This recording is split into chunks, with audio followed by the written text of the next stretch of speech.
আসসালামু আলাইকুম রহমতুল্লাহ বারাকাতু। আমরা চলে এসেছি শেরপুর, বগুড়া শেরপুর। দেখেন কত সুন্দর করে বাংলাদেশের রাইস মিল, যা বাংলাদেশের জন্য একটা পথযুদ্ধ।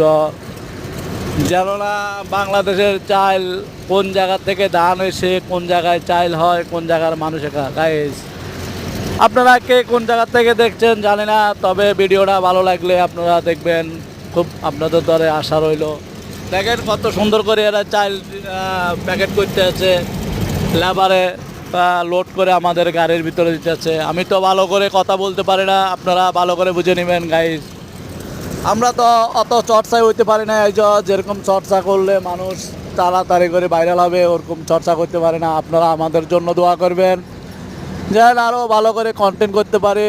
আপনাদের একটু আন্তরিকতা, ভালোবাসা, আমার কলিজার ভাইয়েরা যদি এই ভিডিওটা দেখে একটু ভালো করে দেখবেন কত সুন্দর করে এরা বস্তা ধরে চাল প্যাকেট করতে আছে। খুব সুন্দর লাগছে আমার থেকে। চিন্তা করেছি আমাদের ভাই বেড়াতে যারা আছে তারা তো দেখে না, এই জন্য তাদের জন্য এই ভিডিওটা করা।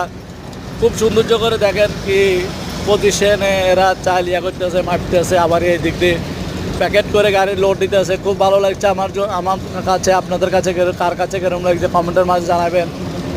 আপনাদের দ্বারা এই আশায় যে আমি খুব সুন্দর করে আমরা ভিডিওটা করলাম। আপনারা ভালো লাগলে লাইক কমেন্ট শেয়ার করিয়ে।